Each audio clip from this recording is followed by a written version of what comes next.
안녕하세요. 나의 시간 속에서 살아가다 4강을 공부하도록 하겠습니다. 4강 46쪽을 읽어보도록 하겠습니다. 공을 이룬 뒤에는 물러나야 한다. 공을 이루고 명예를 얻으면 몸은 물러나는 것이 하늘의 도다. 노자 도덕경에서 공성신태 천지도, 공성명수신태 천지도. 공을 이루고 명예를 얻으면 몸이 물란다. 신태, 몸이 물란 것이 천지도, 하늘의 도다. 이런 이야기죠. 공성신태라면 우리가 많이 들어봤죠. 공을 이루면 물란다. 그런 이야기를 함께 공부하도록 하겠습니다. 노조 도덕계에 나오는 구절이죠. 중국 장각에 다녀온 사람들이 많다. 사진으로 봐도 천하의 절경이다. 이 세상이 아닌 듯하다. 영화 아바트의 촬영지라고 한다.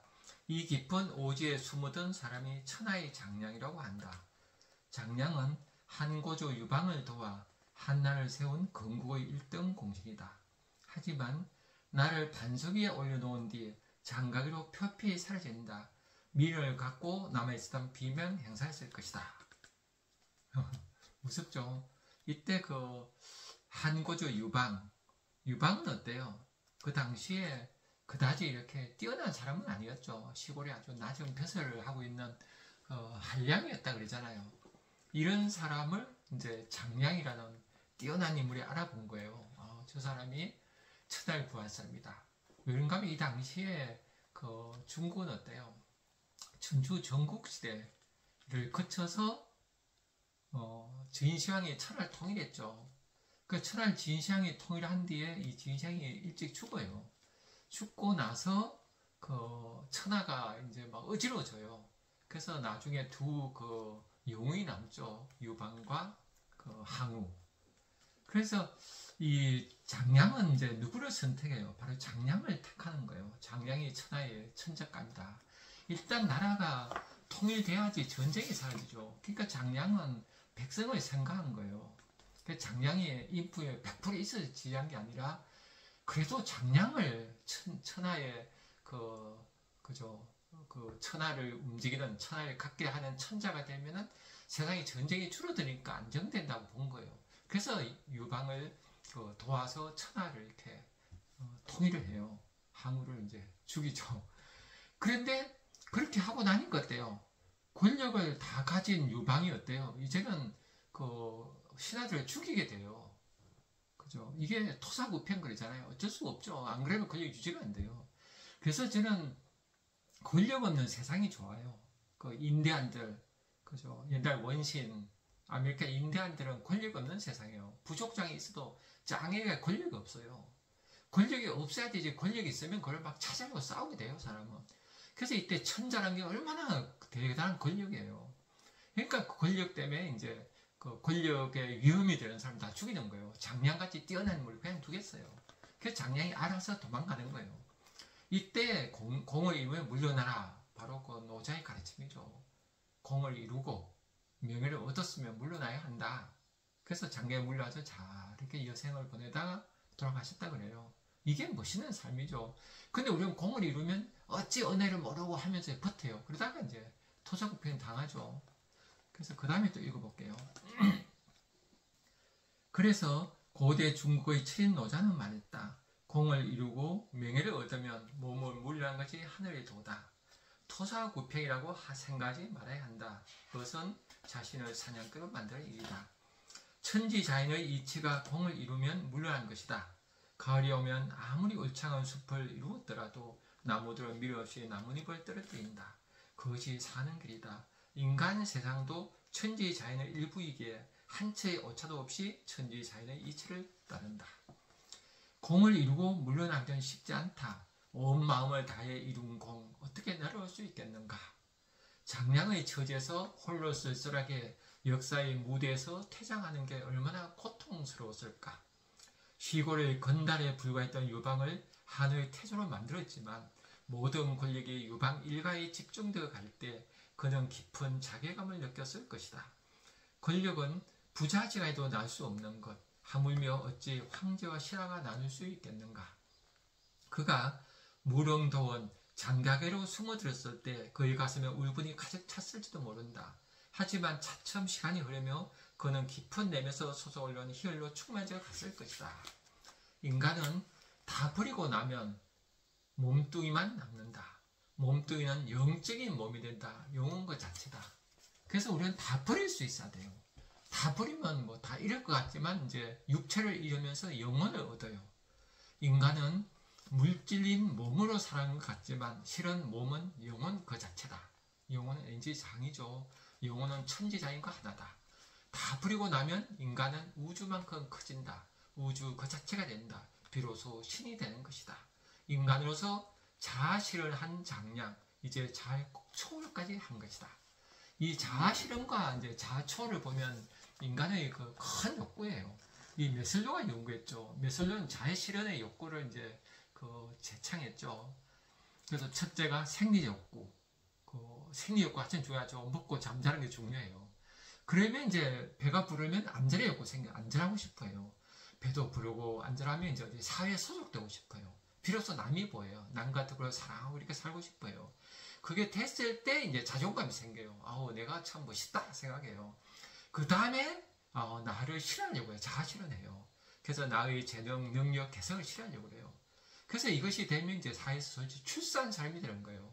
성공한 사람이죠. 그래서 성공했죠. 이 장량은 자아 실현한 거예요. 그러면은 이제 자아 실현했는데 이걸 움켜쥐고 있으면 자아 실현까지 돼요. 근데 메슬로는 나중에 이 5단계에서 6단계가 있다 그래요. 그걸 자아초월이라고 그래요. 자아 실현하고 나면 자아를 초월해버려요. 나를 완전히 버리는 거예요. 나를 초월해요. 내가 이룬 것을 다 버려요. 그래서 인도 철학에서, 우파니스탄 철학에서는 인도에서 때요. 55세 되면 다 버리잖아요. 대기업 회장한 사람이 다 버리고 있죠. 발가벗고 자이나교에 입도해서 자이나 교도가 되는 걸 TV에 본 적이 있어요. 무시는 사람 아니에요. 세상에서 출세하고 영혼의 삶도 누리고 이게 최고의 삶이라 봐요. 저는 장량은 이렇게 했다고 봐요. 그래서 이걸 보고서 토사구 팽 그러면 안 되죠. 그래서 장량은 멋진 삶을 산 거예요. 세상에서 출세하고 영혼도 깨어있는 영혼을 장가에 살다 가고 이게 최고의 삶이죠. 그래서 그 메슬로는 5단계 욕구까지 있다고 했지만 말년에 가서 6단계에 있다. 이렇게 이제 얘기한 거예요. 자아 초월이 있다. 이건 내 영혼을 실현하는 거예요. 그죠? 우주와 합일이 되는 최고의 내가 우주가 내가 신이 되는 그런 거죠. 그래서 장량은 이걸 다 한 사람이에요. 얼마나 멋진 인생인가. 그가 공에 연연했다면 그는 버려진 사냥개가 되어 고깃덩이 하나로 남게 되었을 것이다. 그죠? 이 노자 도덕경이라는 게 그냥 처세술이 아니에요. 처세, 살아남기 위해서 도망갔다 이렇게 해석하면 천박하죠. 노자 도덕경은 도에 따라 맞는 삶이에요. 도가 뭐예요? 인간의 도는 세상에 출세해야 되겠지만 출세를 넘어서 영적인 게 있어요. 동시에 두 개 다 해야 되죠. 출세만 해놓고 영혼을 돌보지 않으면 그는 망한 인생이죠. 그래서 우리가 도덕경이 고전이 되는 이유가 인간의 근본적 삶에 대해서 답을 주기 때문에 그래요. 이 시를 한번 보죠. 안도현이 쓴 시죠. 그 시 전체를 읽어보겠습니다. 농촌 아이의 달력, 안도현. 이러던 유리창에 낀 성에 긁는 달. 2월은 저수지 얼음장 위에 돌 던지는 달. 3월은 학교 담장 밑에서 햇빛 쬐는 달. 4월은 앞산 진달래꽃 따먹는 달.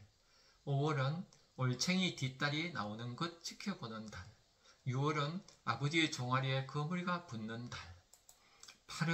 7월은 매미 잡으러 강남에 오르는 달. 8월은 고추밭에 가기 싫은 달. 9월은 풀수 박개비 허리에 통통해지는 달. 10월은 감나무 밑에서 홍시 조심해야 하는 달. 11월은 엄마가 장롱에서 털장갑 꺼내는 달. 12월은 눈사람 만들어 놓고 발로 한번 차보는 달. 시 참 좋죠. 1월부터 쭉 애눈에 신비가 가득한 세상이죠. 이렇게 살아요. 농촌이죠. 그 다음 12월 되면 눈사람 만들고 탁 차요. 12월은 이제 끝나죠. 다시 1월이 되잖아요. 모든 것이 마감되는, 발로 툭 차버리는, 공을 이루고 툭 차버리는 이 아이는 이제 영적인, 그러니까 아이들은 영혼 그 자체예요. 그래서 아이들 삶이 최고의 삶. 아이 마음만 간직하면 서야 된다. 이타고 그런 얘기였죠.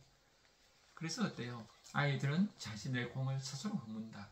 우리 어릴 적에 온 정성을 다해 눈썰을 만들거나 모래성을 쌓고서 한순간에 허문 기억이 있을 것이다. 아이 앞에는 언제나 더 나은 놀이가 널려 있으니까. 참 아이는 바로 아이같이 돼야지 천국에 간다고 그러죠. 그 다음에 그 51쪽의 이 시대의 사랑에 대해서 또 읽어보겠습니다. 알랭 바디오의 사랑 예찬에서 발췌한 글입니다. 사랑한다는 것, 그것은 온갖 고독을 넘어서 세계로부터 존재의 생명을 불어넣을 수 있는 모든 것과 더불어 포획되는 것입니다. 이 세계에서 저는 타자와 함께하는 행복의 원칙이 나에게 주어지는 것을 직접 봅니다. 바로 이 사랑은 뭐예요? 나를 넘어서는 거예요. 우린 평상시에 내 안에 갇히거든요. 자아가 감옥이에요. 자아란 언어가 있어서, 나란 언어가 있어서 언어를 쓰다 보니까 언어가 생각이 되고 그 생각이 우리는 지배당해 버려요. 그래서 이 생각을 넘어서려면 어찌해야 돼요? 사랑을 해야 돼요. 사랑할 때 나를 잊어버리잖아요. 그죠? 망하가 되죠. 완전히 나를 자아망이 돼요. 나를 잃어버려요. 사랑할 때는. 어찌 너밖에 안 보이죠. 그래서 나를 넘어서서 더 큰 나가 되는 게 내가 없어지면 어때요? 사적생이야. 죽어야지 살아요. 내가 죽으면 더 큰 나가 돼요. 이렇게 해서 그 사랑이란 거는 진리의 그 구현이라고 알랭바드가 얘기하죠. 진리는 우주는 하나라는 게 진리예요. 근데 우리는 내가 있고 우주하고 별개를 생각하잖아요. 이게 이제 망념이에요. 망상. 불교에서는 이거를 무명이라고 하죠. 무명, 밟지 못한 거, 어리석음이라고 봐요. 그래서 이 언어에 의해서 어리석음이 생겨서 우리는 어때요? 나란 게 일단 착각에 의해서 이 우주를 이렇게 대상으로 보고 마구 자기를 파헤쳐서 이용에 몰려버려요. 이렇게 해서 인간이 망해버리죠. 그래서 이 사랑이 어떤가? 이 시대의 사랑은 제대로 된 사랑인가를 공부해보죠. 제이송 감독의 영화 코인룸을 보며 이 시대의 사랑을 생각했다. 줄거리는 간단하다.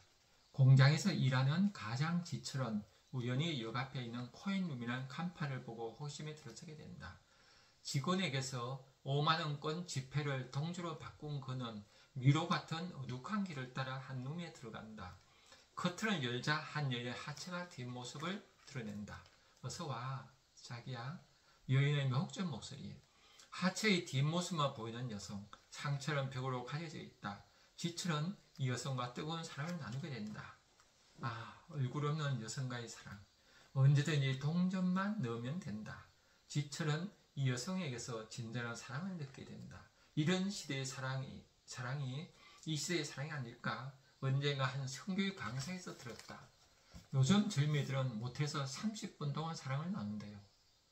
30분간의 짧은 사랑에서 서로 얼굴을 보게 될까? 그들이 보는 건 서로의 하체뿐이지 않을까? 상체와 함께 만난 사랑은 이 시대의 젊은이들에게는 너무나 버거운 걸까? 오로지 성욕의 해결이 되어버린 이 시대의 사랑. 지철은 회사에서 구조조정을 당하게 되었다. 그는 아내에게 말한다. 나 진정한 사랑을 만났어. 우리 헤어져. 화면은 아내 얼굴을 보여준다. 그는 바로 지철이 코인에서 만난 진정한 사랑이다. 얼굴을 보고 사는 아내는 사랑이 안 되고 하체만 보고 한 사랑은 사랑이 되는 이 시대의 사랑을 코인룸이라는 영화가 잘 보여주다 생각 들었어요. 이 시대의 진정한 사랑은 서로 하체로 만나야 한다. 동전만 넣으면 되는 얼굴 없는 사랑. 이런 시를 1인치 사랑 이렇게 이제 박용훈 시인이 얘기했어요. 그 시를 한번 읽어볼게요. 지금 사람들은 1인치의 사랑만을 필요한다. 1인치의 사랑은 박용훈 시인입니다. 그 이상의 사랑을 원치 않는다. 왕만두처럼 펑프짐한 사랑이 아니라 프라이드 치킨 한 마리의 완전한 사랑이 아니라 양초로 구운 닭가슴살 한쪽만 테이크아웃 가는 작고 앙증맞은 쇼핑백에 담을 만큼의 순간의 시장길을 면할 만큼의 그런 사랑이 필요한 때. 왜 이렇게 돼지고기 사듯이 어떤 부위별로 사는 사랑이 되어버렸을까요? 이거는 현대 물질을 숭상하는 자본주의 때문이에요. 이 자본주의는 돈을 최고로 봐요. 돈을 최고로 보면 사람도 돈으로 보게 돼요. 이걸 사람의 상품이라고 그러죠. 다 가격이 매겨져요. 몸값이 내 월급 막 이런 게 다 몸값 이게 그 값이죠. 교환 가치예요. 그래서 사용 가치가 있는데 세상은 햇빛은 사용 가치 있죠. 햇빛 사용하면 얼마나 좋아요. 사람도 사용하면 얼마나 좋아요. 근데 교환 가치로 봐요. 암만 저 삶이 좋아도 교환 가치 없으면 허당해요. 암만 좋은 기술이 있어도 취직 못하면 허당해요.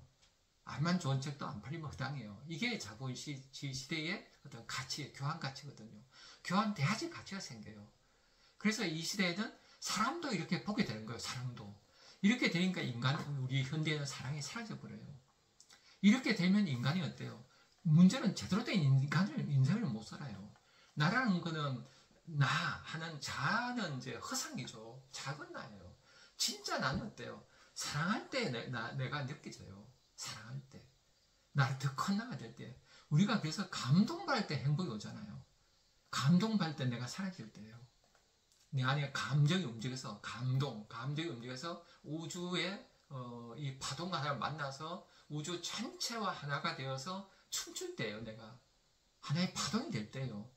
이렇게 이제 인간이 진짜 내가 되는데 나는 속에 갇혀 있으면 이게 안 돼요.